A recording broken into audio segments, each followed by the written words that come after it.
Hey everyone, Mr. MC here. This is a guide for round 12 of the Nations Cup. Let's get this started. Your first braking point is the 150 meter mark.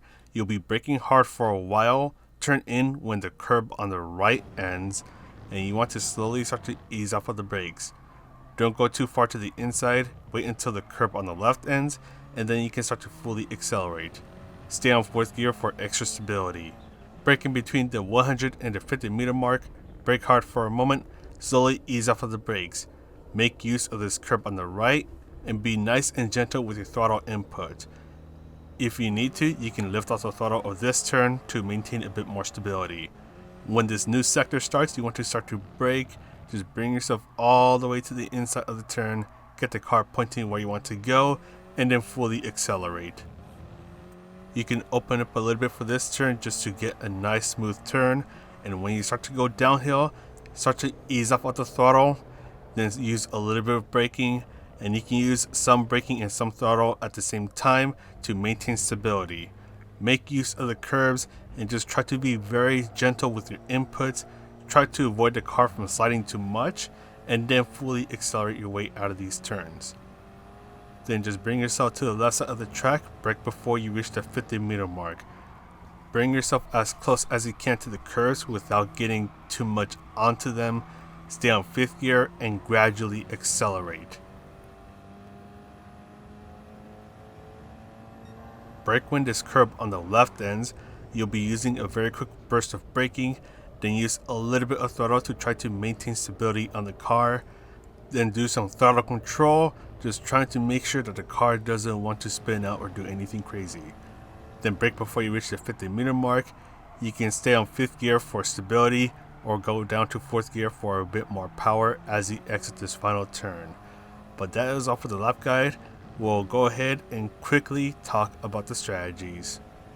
Before I actually do talk about the strategies, the cars we'll be taking a look at have been upgraded from their original class to an N500.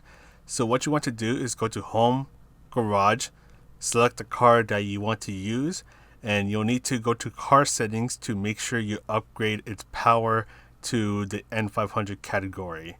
So as you see here, I'm upgrading the crossbow to the N500 category. You might need to spend a little bit of mileage points, which you get by just driving around. That way, once you go onto the race entry, your car will show up, you select it, and then its BOP will be adjusted.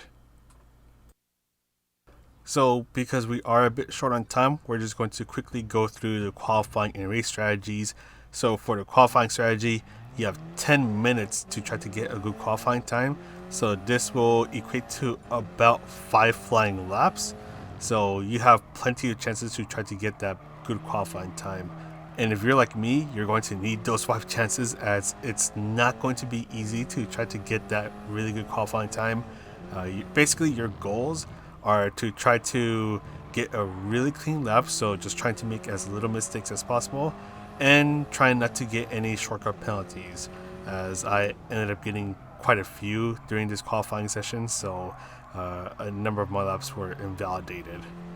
You can use a bit of slipstream to try to get a better qualifying time, but you just want to prioritize on giving yourself and those around you plenty of space so you don't end up coming across into someone who's about to start binning it, and you have to try to do some crazy maneuver that will end up hurting your own qualifying time.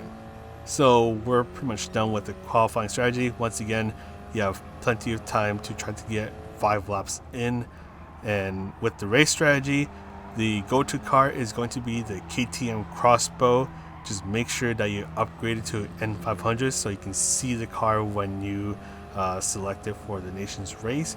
This car is pretty light. It has really good acceleration and can fly through these turns. The only thing that is not so good about it is that it can get pretty unstable.